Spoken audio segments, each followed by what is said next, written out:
Academic, brought to you by Giant Food.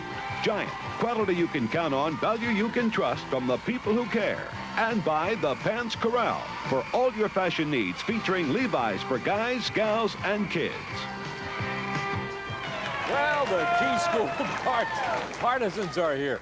Good morning, ladies and gentlemen, and welcome to the first show of 1984 on It's Academic, the high school competition which brings to you the fine young people of the Baltimore and Maryland area each week at this time. Team number one in 1984 is the Key School in Annapolis, Maryland. First for the Key School today is Ed Dulles. Tell us about yourself, Ed. My name is Ed Dulles. I'm a 17-year-old senior. I'm a member of the varsity soccer and lacrosse teams, and I'm on the staff of the student newspaper. I'd also like to thank our faculty advisors, Ray Haas and Mr. and Mrs. Voigt. Thank you, Ed. The captain of the team is Julia Cohen. Welcome, Julia. My name is Julia Cohen. I'm a 15-year-old junior. I write for our school newspaper. And I'd like to thank our alternates, Mary Iliff and Margaret Bailey. All right, and here's Laura Sweeney. Laura? My name is Laura Sweeney. I'm a 16-year-old senior. I'm a member of the varsity field hockey and lacrosse teams. I'm a co-editor of the school newspaper, and I'd like to thank all the people from Key who came to support us this morning. They're here, all right, and now take a look at your screens. Each question you answer correctly in this round worth 20 points to you. Anagram, learn on, devils. The letters can be rearranged to name what notorious prison camp where poor devils from the Union Army were held in Georgia during the Civil War. Devil's Island. No, Andersonville is the answer. No points on that one. Now, here's a root question. All of these words are rooted in the Latin word brevis, a word best defined by what adjective that we use to describe certain stories, less than 10,000 words in length. Short. That's right, or brief, yes. Now, what same word placed in these blanks will suggest familiar quotations from Edna St. Vincent Millay and Shakespeare? Candle. Candle, yes, yes. Two-parter each worth 20. These characters of Hawthorne's shared the same initials, but they did not share the same novel. In what two different novels do these women appear? House of Seven Gables and Scarlet Letter. That's right, have them both. Missing vowel, the name you see is missing all its vowels. Can you complete the word to name a modern American scientist who has received 2 Nobel Prizes, one for peace, the other for chemistry? He's also a firm believer in the healthful properties of vitamin C. Who is that? Do you have it? Pass. No, the answer is Linus Pauling. Pauling is the man we were looking for. Here's the quotation. Better is the enemy of good. You can better your score by 20 by identifying the source of this quotation as what 18th century French philosopher who wrote the satirical novel Candide. Voltaire. Voltaire is right. So 100 for the Key School after their part of the round. Well, moving on to 1984. We take a turn around and get to Howard County, Maryland, to Columbia, Maryland, to greet the young people from Wilde Lake. First for Wilde Lake is Kamala Sundaram. Kamala? Hi, I'm a 16-year-old senior. I'm a member of the math team, the newspaper staff, and I have an avid interest in horses. And I'd like to thank our alternates, Jim, Rebecca, and Gabriel.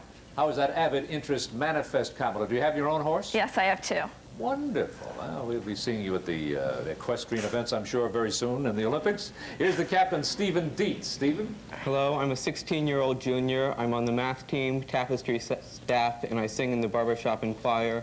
And I'd like to thank our sage and mentor, Mrs. Willis. Well, are you a tenor, or what's your... Baritone. Light a rose, oh, light a rose. You do that one from what the heck is the name of that song? Music Man, that's right.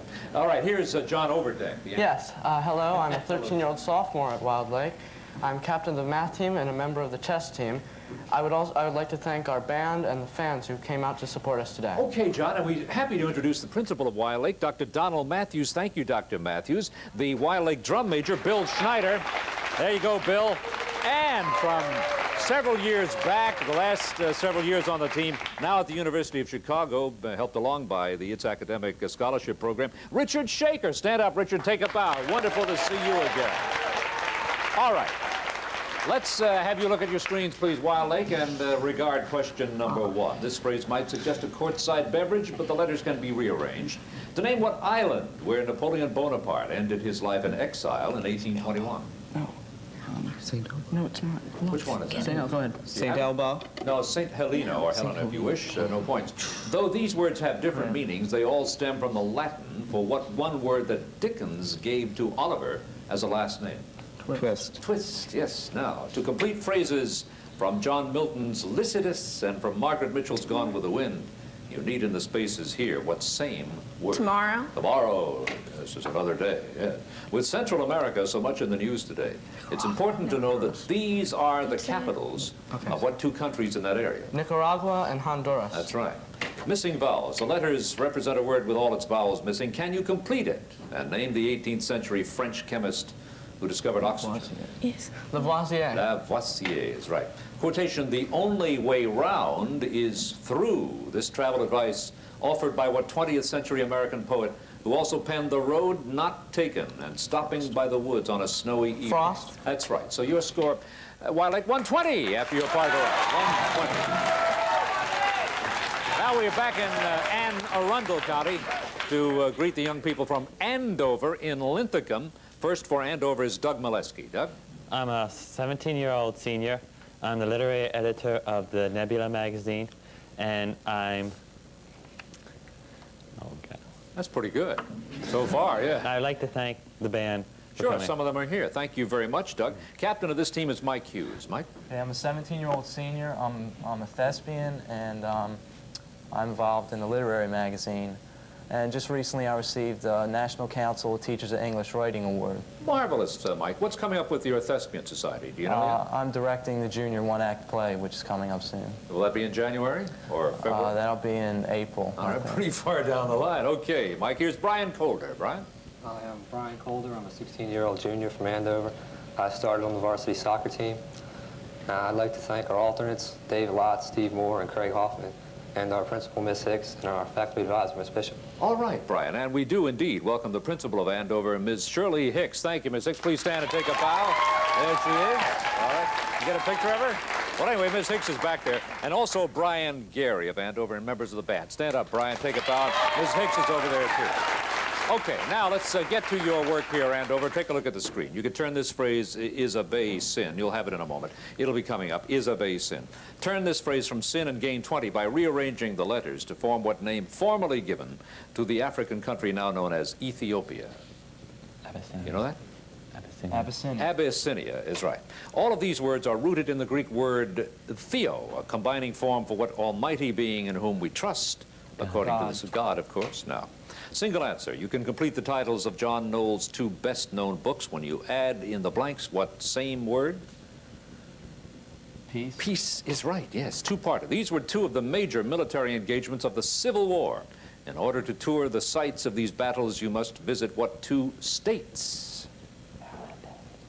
Virginia and Maryland. Right, exactly right. Now, all the vowels are missing from the word. Can you complete the word name the Polish astronomer who propounded the theory? Say again. Copernicus. Copernicus is right. Now, we all have flaws, and mine is being wicked. This quotation comes from the work of what American cartoonist and humorist who was wickedly funny in such stories as The 13 Clocks and The Secret Life of Walter Mitty. Who was that? Thurber. That's right. You have them all. 140 for Andover, the end of round one. Perfect score. Nice work. All right, thank you very much to our studio audience. A reminder that each year on its academic Giant Food awards more than 100 scholarships to help deserving students continue their educations. That's why we're so delighted to see Richard Shaker with us today. At the end of today's show, three guests from Giant will present the awards, and I'll move out of the way so you can see who they are right now. Thanks very much to Jerry Brash. There's Jerry, Terry Huber, and yes, Tammy Grimes, who are here today for taking time from their store work. The grants total $500 with the winning team school receiving $200. Each of the other schools receives $150. When we have the playoff matches later in the year among the first round winners, the Giant scholarships total $1,000 with the winning team school receiving $400. Each of the other schools receives $300. Reminder, the Giant never selects the individual recipients of the scholarships. The schools do that. Now, before we get into the next round, here's the update on the score from the last round. Key School has 100, Wilde Lake in second, 120, and over the lead, 140. All right.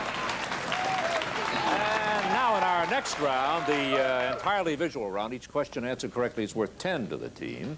However, 10 points are deducted for a wrong answer. I acknowledge the team whose light I see on as I look up from asking the question. Here's number one. This 19th century Christmas card shows holiday revelers cavorting Beneath a sprig of what green shrub used as an excuse? All right, Andover. Mistletoe. Yep. Wait now, this is a view of England's mysterious Stonehenge. Historians speculate that these megaliths were raised during what prehistoric age? Named for an alloy of copper and tin. Who has that? Anybody got that? Andover. Bronze. Bronze Age is right.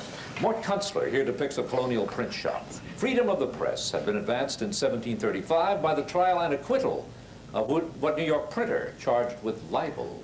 Who was that famous man? Thomas Paine? No, it was John Peter Zenger, so 10 down. Now, regard the monitor and simplify the Radicand Wilde Lake. 2 radical 3. That's exactly right. This morning picture dated 1810, none of it's academic, is unusual in early American art because it's painted upon what fine fabric made from thread spun by worms. All right, Wilde Lake, light us. Linen. No, it's silk. Silk, 10 down. This map depicts the West African country of Ghana, which before its independence was identified as what coast? Named for a precious metal. Wilde Lake. Gold Coast. The Gold Coast is right. This portrait of a member of the Medici family is the work not of an Italian, but rather of what foremost Flemish painter of the 17th century. I don't see any light. Is there a light on? Wilde.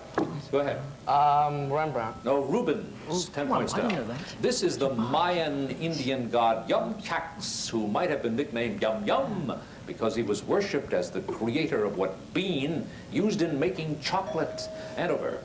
Cocoa. That's right, a cocoa or cocoa is right, the one we needed. Built in 1832, this is the Reform Club of London. Among its members were many, not enough, that's the Liberal Party, and that's the end of the visual round. Okay. Now in the next round, once again we'll have direct competition. However, 10 points up for a right answer this time, but 20 points deducted for a wrong answer. Today's category round is rather nautical in tone, as it's made up of titles with persons and things you might encounter on a voyage. Please fill in the blanks to complete each salty title, and here is number 1. Let's take a look at it, and there it is, the old man and the what Wilde Lake. The sea is right. The next one, rhyme of the what Wilde Lake? Mariner. That's right. How about this one, blank of fools Andover? Ship. Ship of fools. How about this one, the blank of the Hesperus Wilde Lake? Oops. I don't hear you. Boat. No, I'm sorry, 20 down, the wreck of the Hesperus. Next, the shoes of the what? Who has that? Andover? Fisherman. Fisherman is right. How about this one, my bonnie lies where, Andover? Ocean. Ocean is right. The lady of the what, Andover? Lake. That's right. How about this one, a descent into the what? Or Andover? Depths. Maelstrom, 20 down. The blank, all right, the Wilde Lake? Pirates. Pirates is right. How about this one, the sea what? Who has that one, Wilde Lake? Gulls. Seagull is right. How about this one, a Benchley novel? All right, Andover. Jaws. Jaws or the deep or the island, that's good. The final one, to the what? Anybody have that? That's the lighthouse, and that's the end of the category round.